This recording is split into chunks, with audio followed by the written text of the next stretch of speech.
Hello everyone, welcome to our channel Nanak education point. Myself Heena Thakkar. So आज हम assignment का solution लेकर आए हैं। सब्जेक्ट कोड रहेगा BSOE 141 अर्बन सोशोलॉजी। तो इसका असाइनमेंट का सोल्यूशन लेकर आए हैं क्योंकि यूनिवर्सिटी ने अब बहुत सारे अपडेट कर दिए हैं, धीरे धीरे सारे करती जा रही है।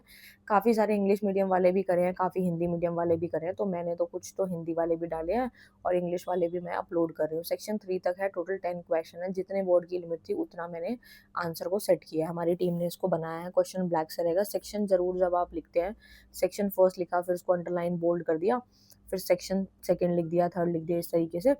और जितने वर्ड की लिमिट है उतना आपने आंसर भी इसको मेंशन कर दिया, ठीक है। सो बहुत सारे बच्चे हैं जो कि सोचेंगे कि मैम इतने सारे कंटेंट में हमारी शीटें भर जाएंगी। तो भाई खुला खुला लिखोगे तो आराम से भर जाएगी। और लगता है कि और कंटेंट चाहिए तो फिर आप जो है गूगल से अपनी बुक से भी निकाल सकते हो, लेकिन पूरा कॉपी पेस्ट बिल्कुल मत करना, ठीक है। ये तो चलो हमने बनाया है, लेकिन अगर आप गूगल से करोगे तो दिक्कत हो सकती है, ठीक है। तो इस तरीके से, और क्योंकि हमारी इग्नू की यूनिवर्सिटी की गाइडलाइन में भी ये चीज़ बोली गई है। सेक्शन सेकंड के अंदर जो क्वेश्चन है, जितने वर्ड की लिमिट थी उतना हमने आंसर इसको सेट किया है। जैसे पॉजिटिव इफेक्ट्स है या नेगेटिव है तो आप इसको बोल्ड ना करके हाईलाइट कर सकते हैं, कंक्लूजन लिख सकते हैं, एग्जाम्पल लिख सकते हैं।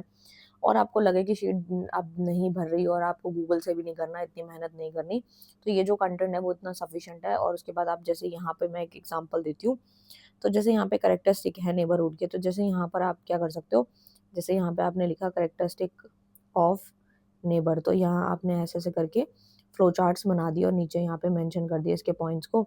यहाँ define geography, geographical area and social interaction, तो यहाँ जगह नहीं है, वैसे मैंने आपको बता दिया। इस तरीके का फ्लो चार्ट या कोई सर्कल में फ्लो चार्ट, इस तरीके का फ्लो चार्ट बनाओगे तो पूरा पेज एक तो ऐसे ही भर जाएगा, ठीक है।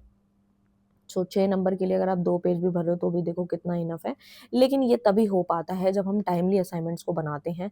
हमारे पास जब टाइम अच्छा खासा होता है तो ही हम ये सब काम कर पाते हैं। लेकिन जब हमारे पास टाइम कम बचता है तो हम फटाफट फटाफट फटाफट बनाते हैं और वर्ड की लिमिट को कम करते चले जाते हैं और हमें पता भी नहीं चलता, जिसकी वजह से हमारे मार्क्स जो है वो गिर जाते हैं।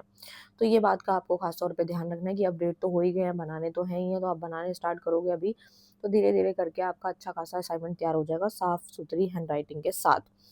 सो मैंने आप लोगों को हर तरीके से गाइड करी हूँ, कौन कौन सी गलतियाँ हो सकती हैं वो सब भी बताती हूँ। So all the best for your exam. Thank you so much.